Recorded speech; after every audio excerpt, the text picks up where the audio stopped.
Fala, meus amigos do YouTube, aqui é o pastor Fabiano Faia e nós estamos aqui mais uma vez para gravar mais uma edição de vídeos com assuntos importantes que possam construir no seu coração o entendimento do reino de Deus. Por isso, curte a nossa página, se inscreva no nosso canal, compartilhe os nossos vídeos, nos ajude a compartilhar a boa palavra de Deus. Fique comigo, até o final desse vídeo você vai entender sobre a graça de Deus.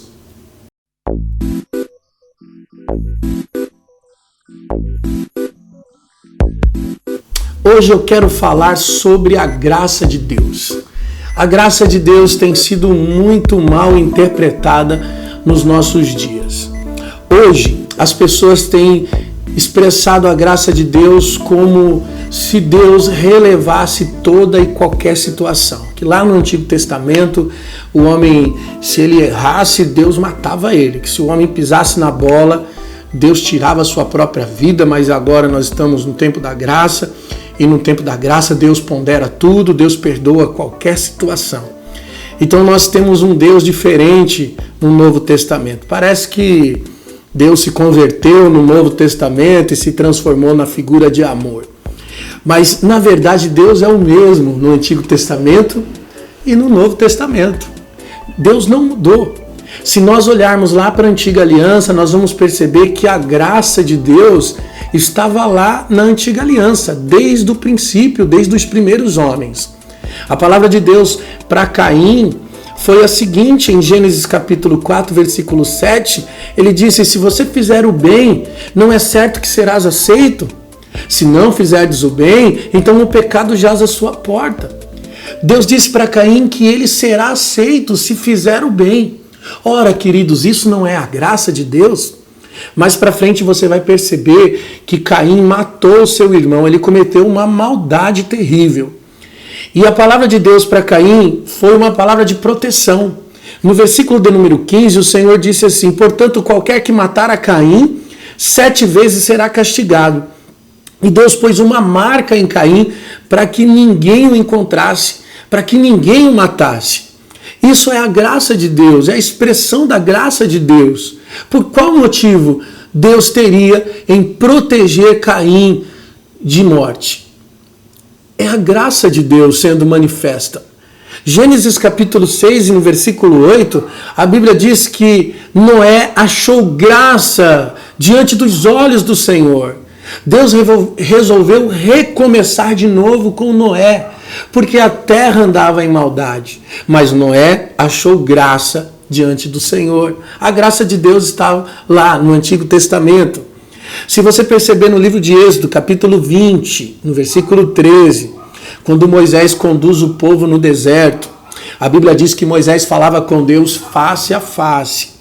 E um belo dia, Deus disse para Moisés: olha, Moisés, assim como eu me manifesto a você, eu quero me manifestar também a este povo.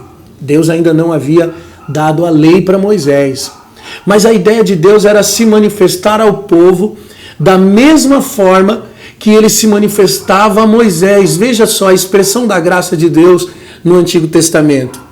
O desejo de Deus de se relacionar com o homem, isso é a graça de Deus. A graça de Deus é a oportunidade que temos de nos relacionar com Deus. A graça já estava lá no Antigo Testamento. E se você for ler a história que está lá em Êxodo 20, no versículo 13 em diante, você vai perceber que o povo se santificou, se separou. Eles estavam ali diante do monte no terceiro dia. Quando chegou o terceiro dia, que o monte começou a fumegar, os relâmpagos, os trovões, e Deus começou a se manifestar, o povo teve medo e fugiram. E disseram para Moisés: Moisés, fala tu com Deus, porque temos medo. E depois Moisés: fale conosco. Fale você com Deus, Moisés. E Moisés, depois fale conosco. Foi então que Deus deu a Moisés a lei. Sabe o que é a lei? A lei nada mais é do que a rejeição da graça. O povo rejeitou a graça de Deus, não quiseram compartilhar de uma amizade, de um relacionamento, de uma proximidade de Deus. Então foi necessário que Deus estabelecesse as leis para que o povo pudesse cumprir as leis para viver diante deles. Por isso que a Bíblia diz em Salmo capítulo 103 e no versículo 7, que o Senhor fez notório os seus caminhos a Moisés e apenas os seus feitos aos filhos de Israel. Moisés conheceu os caminhos do Senhor, porque ele estava vivendo sobre a graça de Deus. E o povo de Israel, apenas os feitos. Ele apenas ouviu falar, mas não puderam compartilhar de perto, porque não quiseram. Quer mais exemplo do que Davi no Antigo Testamento? Davi cometeu pecados terríveis. Ele cometeu adultério, ele cometeu assassinatos, ele cometeu uma série de pecados errantes, mas a Bíblia diz que Davi se arrependeu, ele se humilhou diante de Deus. Se fôssemos fazer uma comparação entre Saul e Davi, Davi cometeu muito mais pecado do que Saul, mas não achou-se arrependimento em Saul. E em Davi achou-se arrependimento. E Deus restaurou a Davi. A Bíblia diz que ele era um homem segundo o coração de Deus por todos os dias da sua vida. Isso é o quê? É a graça de Deus, o favor imerecido, o perdão de Deus está manifesto ali no Antigo Testamento. Agora vamos entender esse lance da lei e da graça. O apóstolo Paulo nos traz uma explicação em Romanos capítulo 5, no versículo 12, ele diz o seguinte: por um homem entrou o pecado no mundo, e o pecado a morte. Assim também a morte passou por todos os homens, por isso todos pecaram. No versículo 13 ele diz: porque até a lei estava no pecado, mas o pecado não é imputado por não haver lei. No entanto, a morte reinou desde Adão até Moisés. A morte reinou desde Adão até Moisés, por quê? Porque não havia lei. O homem não tinha um caminho a ser seguido, ele não tinha um entendimento de nenhum propósito a ser cumprido. Então a morte reinou, porque não havia lei. Então Deus levanta Moisés, e aí Paulo dá uma outra explicação sobre Moisés, da lei até Jesus. Em 2 Coríntios capítulo 3, versículo 5, o apóstolo Paulo diz o seguinte: nós não somos capazes por nós mesmos de pensar alguma coisa como por nós mesmos, mas a nossa capacidade vem de Deus, o qual nos fez também capazes de ser ministro de um novo testamento, não da letra, mas do Espírito, porque a letra mata, mas o Espírito vivifica. Se o ministério da morte, está falando da lei, o ministério da morte é o ministério da lei, foi gravado em letras, em pedras, veio em glória, de maneira que os filhos de Israel não podiam fitar os olhos em Moisés, tamanho era o esplendor da glória transitória no seu rosto. Então Paulo diz: como não será maior o ministério do Espírito? Ele está falando da graça de Deus. Versículo 9 ele diz: o ministério da condenação foi glorioso. O ministério da condenação é o ministério da lei. Perceba que ele trata a letra mata e o Espírito vivifica. O ministério da lei é o ministério da morte. Ele também chama de ministério da condenação. Por quê? Preste atenção. O versículo 5 responde: não somos capazes por nós mesmos de pensar alguma coisa, mas a nossa capacidade vem de Deus. Por que o ministério da lei trouxe morte? Porque o homem se mostrou incapaz de viver os princípios de Deus. O homem se mostrou incapaz de obedecer às leis de Deus. E por isso, a própria lei trouxe morte, porque a incapacidade da obediência trouxe condenação sobre eles. Agora, o ministério do Espírito, que é o ministério da graça, veio exatamente para nos capacitar a viver aquilo que nós não tínhamos capacidade por nós mesmos. A mesma graça que me tira do pecado, que me traz a salvação, é a mesma que me ensina a viver uma vida santa, uma vida justa diante de Deus. Tito capítulo 2, versículo 11 diz: porque a graça de Deus é manifesto trazendo salvação a todos os homens, ok? Agora o versículo 12 diz: ensinando a renunciar às impiedades, às concupiscências mundanas, para que vivamos nesse presente século uma vida sóbria, justa e piamente. Perceba, A graça é a capacitação para vivermos uma vida de integridade diante de Deus. A graça de Deus não é um tapete onde você vai varrer a sujeira para debaixo do tapete e dizer, pronto, a casa está limpa. A Bíblia diz em Gálatas capítulo 6, versículo 7, não erreis, Deus não se deixa escarnecer, porque tudo que o homem semear, isso também se fará. Paulo diz a Timóteo, em 1 Timóteo capítulo 5, versículo 24, o pecado de alguns homens são manifesto precedendo o juízo, mas o pecado de outros homens manifestam-se o juízo depois. Isso significa que existe um juízo, existe uma cobrança, existe uma condenação, como existia lá na antiga aliança, existe também no tempo da graça. Qual que é a diferença, pastor? É que no tempo da graça eu posso receber a capacitação de viver a obediência. Jesus foi para a cruz, pagou o preço pelo meu pecado, me dando a oportunidade de receber o Espírito Santo. Gálatas capítulo 5, versículo 16, o apóstolo Paulo diz assim, eu vos afirmo, vivei pelo Espírito, de forma alguma satisfareis a vontade da carne, porquanto a carne luta contra o Espírito e o Espírito luta contra a carne, e esses dois se opõem um contra o outro. Mas a palavra do Senhor diz, portanto, vivei pelo Espírito. Nós recebemos o Espírito Santo justamente para vivermos uma vida santa na presença de Deus. É a capacitação para eu não pecar mais. Jesus disse em João capítulo 16, e no versículo 7 ele disse, convém que eu vá, porque se eu não for, o Consolador não virá. Convém que eu vá para onde? Jesus estava falando da cruz. Ele estava falando da sua entrega na cruz, do seu sacrifício vivo. Ele disse, convém que eu vá, porque se eu não for, o Consolador não virá. Mas quando eu for, eu vos enviarei a vós. E quando ele vier, ele convencerá o mundo do pecado, da justiça e do juízo.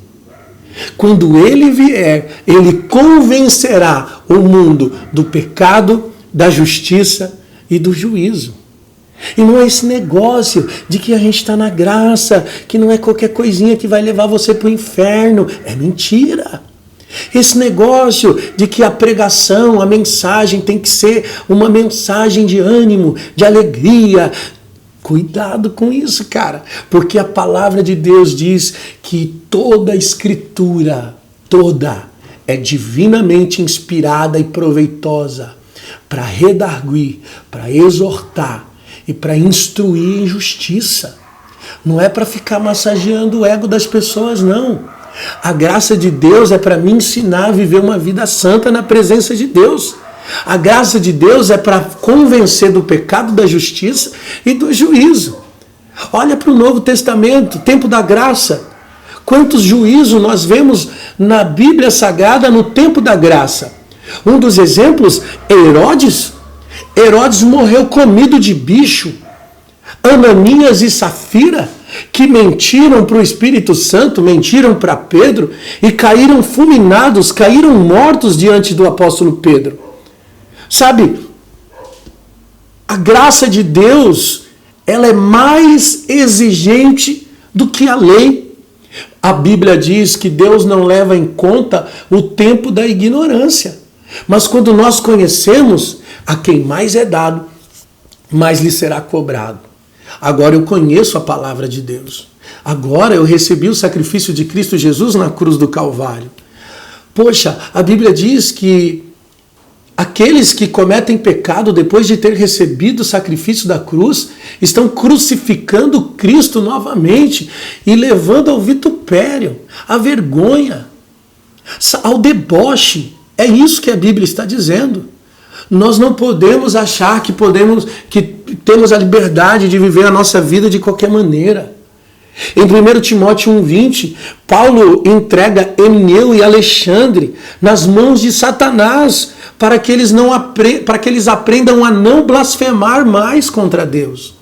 Perceba, querido, que existe uma atuação de juízo na Bíblia. Segundo Pedro, capítulo 3, versículo 17, Pedro diz o seguinte: vós, portanto, os amados, sabendo isto, que de antemão guardai-vos do engano dos homens abomináveis, sejais juntamente arrebatados e descaia da vossa firmeza. Sabe o que Pedro está dizendo? Pedro está dizendo, cuidado, querido, para você não perder a sua firmeza, para que você não seja enganado e não saia do seu lugar de firmeza. Existe um alerta para nós nos guardarmos num lugar de firmeza, para não perdermos a comunhão, não perdermos a nossa vida de intimidade, de relacionamento com Deus. Pedro está fazendo um alerta. Cuidado, gente. Olha o que o apóstolo João diz em 1 João capítulo 1, versículo 9. Se confessarmos os nossos pecados, Ele é fiel e justo para nos perdoar os pecados e nos purificar de toda a injustiça. Deus perdoa tudo e qualquer pecado, desde que haja arrependimento, desde que você confesse e deixe. Quem confessa e deixa, a Bíblia diz que alcança a misericórdia. O apóstolo João diz no primeiro livro de João, capítulo 4, no versículo 9, nisto é manifesto o amor de Deus para conosco. De que maneira? De que Deus enviou seu Filho unigênito para o mundo, para que por Ele vivamos. Para que por Ele vivamos. É assim que é manifesto o amor de Deus. Quando nós deixamos de viver a nossa vida do nosso jeito. Quando nós passamos das obras da carne para as obras do Espírito e passamos a viver para Cristo. Então Cristo tem total governo sobre as nossas vidas pelo Espírito Santo. E a Bíblia diz que o Espírito prescruta até mesmo as profundezas de Deus. Por isso, haja em vós o mesmo sentimento que houve em Cristo Jesus. Paulo disse, vós tendes a mente de Cristo e não é necessário que ninguém vos ensine, porque o Espírito Santo está em vós e ele vos ensinará todas as coisas. Querido, a graça de Deus não é uma desculpa para você continuar vivendo debaixo do erro. A graça de Deus é o revestimento, é a capacitação para que possamos viver a palavra de Deus, que pela lei nós não tínhamos capacidade alguma, mas Deus que nos amou de tal maneira e deu seu Filho unigênito para que todo aquele que nele cresce não pereça, mas tenha vida eterna. E a vida é essa, que amemos uns aos outros. A vida está debaixo dos princípios do reino de Deus, sob o domínio do Espírito Santo. É a única forma de vencer a nossa humanidade pecaminosa, a nossa natureza pecaminosa e vivermos a natureza divina pelo Espírito Santo. Então, eu espero que você tenha entendido um pouco sobre a graça de Deus, que a graça de Deus não é de graça. Deus abençoe. É isso aí, querido. Eu espero que você tenha gostado desse vídeo. Que Deus abençoe a sua vida por ter ficado até o fim me ouvindo. Compartilha o nosso vídeo, curte a nossa página, se inscreva no nosso canal, nos ajude a espalhar a boa palavra de Deus. Marque alguém aí que precisa ouvir essa palavra. Que Deus abençoe a sua vida. Um beijo no seu coração. Tamo junto. Nós estamos aqui mais uma vez para